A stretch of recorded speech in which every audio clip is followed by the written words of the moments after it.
tout ce que tu viens de dire est strictement faux. Dans Psaume chapitre 16, verset 9, ton Dieu, il dit que le cœur de l'homme médite sa voie, mais seul l'Éternel dirige ses pas. Et dans Proverbe chapitre 19, verset 21, il dit, il y a dans le cœur de l'homme plusieurs projets, mais seule la volonté de l'Éternel qui s'accomplit. Et dans Lamentation chapitre 3, verset 37 à 38, ton Dieu, il dit, qui dira qu'une chose arrive sans que ce ne soit la volonté, sans que Dieu l'ait ordonné? N'est-ce pas de la bouche du Très-Haut que viennent les mots et les biens? Autrement dit, tout ce que tu viens de dire est strictement faux. C'est de la bouche de ton propre Dieu que vient le mal et Dieu a le bien, et le diable sur terre a été créé par ton propre Dieu, c'est lui qui l'a créé. Et tu sais ce qui est bizarre dans tout ça, c'est quoi? C'est que ton Dieu, je te réponds sur ça. C'est lui qui crée... Attends. Non, je te réponds parce que tu parles de ma Bible. Oui, oui. Attends, je termine, comme ça après tu réponds. Termine. Ça dit que dans ton... Donc, ce que tu viens de dire est strictement faux, puisque ton Dieu lui-même dit que tout ce qui se passe par la volonté de Dieu, et rien de ce qui se passe ne peut se passer sans la volonté de Dieu. Et tout le mal sur terre ne se passe que par lui. Et il se trouve que le Satan qui fait le mal sur terre, c'est ton propre Dieu. Donc ta religion, en fait, c'est un jeu dans lequel ton Dieu, il fabrique un diable. Ce diable-là ne peut rien faire sans la volonté de ton Dieu. Ce diable-là fait tout le mal sur terre, et ton Dieu nous accuse d'être responsable du mal qu'on a fait à cause du Satan que lui-même il a créé. Tu trouves que ça a du sens? Et quand on te pose la question sur les textes, tu es incapable de prouver. Si tu réussis à me démontrer qu'un seul texte des pyramides a été falsifié, eh bien je descends tout de suite du live. Donne-moi là une seule preuve que les textes que je t'ai parlé sont plagiés. Tes plagiats sont tes plagiats. Moi là, je me sens à l'aise dans ces plagiats là.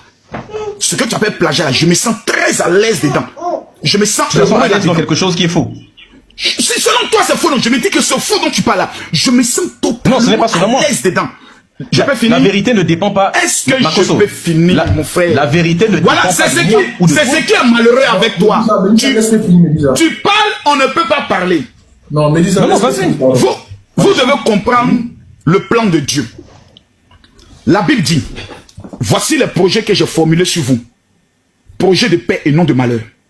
Pour vous donner un avenir et de l'espérance. Voici la volonté parfaite de Dieu. Le projet dont tu dis de Dieu là, c'est que tous les hommes soient heureux. Voici les trois fonctions que Dieu a mis en l'homme quand il créa l'homme.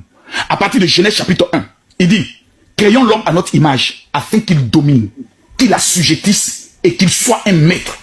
Dans le plan de Dieu pour nous, nos vies, c'est que nous soyons des dominants, des maîtres, et que nous contrôlons, nous régnons sur la terre. Maintenant, il y a ce qu'on appelle notre volonté permissible, qui peut aller à l'encontre de la volonté de Dieu. C'est pour ça que la Bible nous enseigne. Si Dieu pose une condition, si tu écoutes la voix de l'Éternel ton Dieu, et si tu la mets en pratique, voici maintenant les bénédictions qui en découlent. Et Deutéronome, à partir du chapitre, je peux le dire, 28, tout est clair. Donc ce que tu dis, c'est vrai. Mais cela est posé avec des conditions. Si tu mets en pratique ma voix, quand vous prenez le livre de le psaume chapitre 1 à partir du verset 1, heureux l'homme qui ne marche pas selon le conseil des méchants. Pour être heureux, il donne les conditions. Tu ne dois pas marcher selon le conseil des méchants. Donc Dieu te définit les conditions. Dieu te définit les préalables. Mais Dieu dans sa présence veut que nous là, nous puissions être heureux, que nous puissions régner. Mais l'homme a été créé à l'image de Dieu, les fonctions de Dieu. Donc le pouvoir de décision, le pouvoir de la création. Donc l'homme peut s'opposer lui-même à Dieu en disant, tu m'as créé, oui, mais je refuse de t'adorer. C'est ce qui fait de nous des dieux. Tu viens de mentir. Dans Job, chapitre 42, verset 2, il est écrit, je reconnais que tu peux tout et rien ne peut s'opposer à tes pensées. Autrement dit, tout ce que tu viens de raconter tout à l'heure en disant que l'homme peut s'opposer à la volonté de ton Dieu, c'est strictement faux.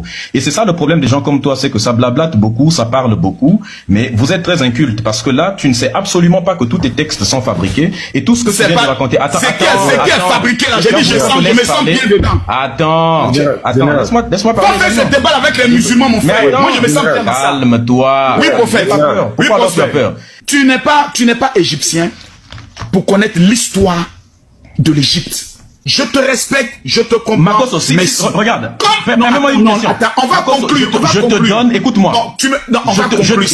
D'accord, il fuit. C'est la façon de fuir. Moi, souffre-moi d'écouter. Quand le christianisme était créé, tu étais là. Est-ce que tu étais là? Est-ce que quand on a écrit la Bible, tu étais là? Pourtant, tu crois à ce qui était écrit à l'intérieur. Est-ce que tu avais besoin d'être là? Donc toi, tu as le droit de croire quelque chose sans avoir été là. Moi, j'ai des preuves. Moi, j'ai des preuves dans ma vie. Ma vie a changé. Je me sens bien. Tu dis non, c'est pas bon. Ce Ce n'est pas... Non, le fait de se sentir bien, regarde, le fou qui ramasse les choses dans la poubelle, il se sent bien de faire ce qu'il est en train de faire. Mais laisse-le dans sa folie. Est une bonne... Mais non, il se sent bien dans sa folie, non. Il dit c'est ça, mais non, mais il me semble ma folie dans laquelle je suis là. La Bible dit, la prédication de la croix, la prédication de la croix est une folie. Pour ceux qui se perdent. Mais pour nous qui sommes sauvés, elle est une puissance. Donc tu es en train de me dire que, Makosso, donc tu es en train de me dire que, par exemple, quelqu'un... Attends. Makosso, donc tu es en train de me dire que si par exemple... C'est ta dernière question. C'est ta dernière question. Attends d'abord. Attends. Tu es d'accord avec moi que c'est ta dernière question. Non, c'est l'avant-dernière. Si tu veux, je te poserai, je réponds juste à ce que tu as dit, après je te poserai ma dernière question. Donc, ce que tu dis est strictement faux d'un point de vue de la logique. C'est-à-dire qu'en gros, tu nous dis, si quelqu'un se sent bien dans quelque chose, faut le laisser. Donc si quelqu'un se sent bien, par exemple, en agressant sexuellement les femmes, il faut le laisser dans sa chose parce qu'il se sent bien. Non, ce n'est pas parce que quelqu'un se sent bien dans quelque chose. Non, mon ami. C'est strictement faux. Il se sent bien dedans, non? Il se sent bien dedans, non? Laisse-le subir les conséquences. Moi, je me sens bien dans le christianisme. Laisse-moi subir les conséquences. Non, mais les conséquences, justement, il faut le lui faire subir. C'est pour ça que je suis là pour te faire subir les conséquences en question. Voilà. Maintenant, dis-moi, je te pose une question. Si je ne crois pas au Dieu de mes ancêtres, quelles sont les conséquences pour moi? La conséquence, c'est que lorsque vous avez tout un peuple qui est strictement aliéné, il ne se développera jamais.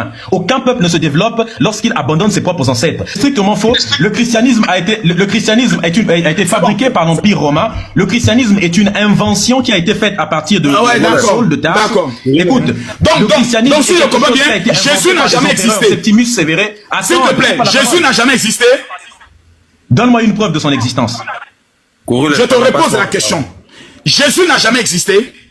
Non, donne-moi une preuve de son existence. L'Empire romain n'a jamais existé en Israël.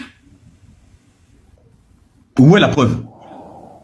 L'Empire romain n'a jamais existé en Israël.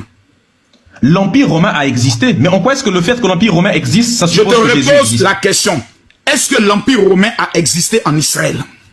L'Empire romain, ils ont dominé tout le territoire de la Palestine et de la Judée de l'époque. D'accord. Donc tu es d'accord avec moi que David par l'Empire romain, ils ont été dominés par les Babyloniens, par les Assyriens, par les Ottomans également. Allons-y. Donc si je comprends bien, David, premier roi, plutôt deuxième roi d'Israël, n'a jamais existé. Salomon n'a jamais existé.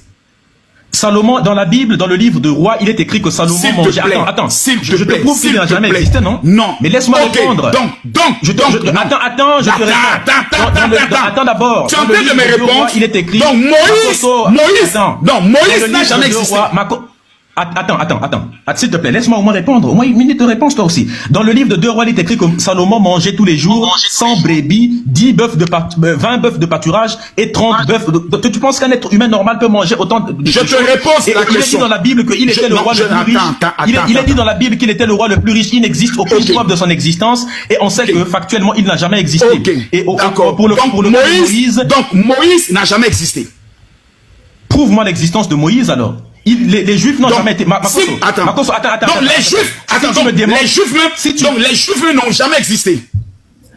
C'est parce que, je t'ai dit tout à l'heure, c'est parce que tu n'es pas cultivé. Donc il y a un Juif qui a écrit un livre qui s'appelle « Comment le peuple juif fut inventé ». Il s'appelle Shlomo Sand. Si tu lisais moins la Bible, je te repose la question. Si tu vendais moins de livres à des personnes qui sont aliénées, tu lirais... Moïse n'a jamais existé. Joseph n'a jamais existé. Le peuple Israël n'a jamais été détenu 400 ans en esclavage au niveau de l'Égypte. Si tu me raison pour laquelle, s'il te plaît, si tu me donnes un avocat égyptien a porté plainte contre Israël pour le rapatriement de tout l'or que Israël a pris sur le sein de faire sortir de l'Égypte.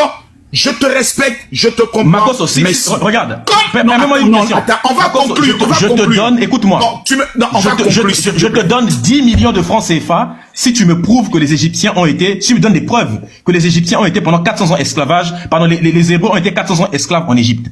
Et si tu me démontres que le déluge a vraiment existé, je te donne 10 millions là sur le live de avant que je descende. Tu sais, tu vas aller dans des thématiques qui sont même ridicules. Ridicule, en c'est toi qui viens de le citer. Je te dis, donne-moi la preuve. S'il te plaît, oh là là, Médusa, tu es d'abord de Lyon. Oh là là, d'abord tu es de quelle nationalité? S'il te plaît, Médusa, laisse-le finir. Je suis Corollaire, il n'est pas seul là. Je une question. Il n'est pas seul. Je suis dans la même... Il m'a demandé ma nationalité, attends. Tu es de quelle nationalité? Je suis de la même nationalité que toi, que tu refuses. Makoso veut dire les pieds de cochon. Tu le sais très bien, Kikongo. Tu es un Congolais, mais tu fais semblant de refuser ta vraie nationalité, tes origines. Merci beaucoup. Ton nom, Makoso, ça veut dire les pieds de cochon. Ok. Le général, est-ce que Médusa peut monter? Non.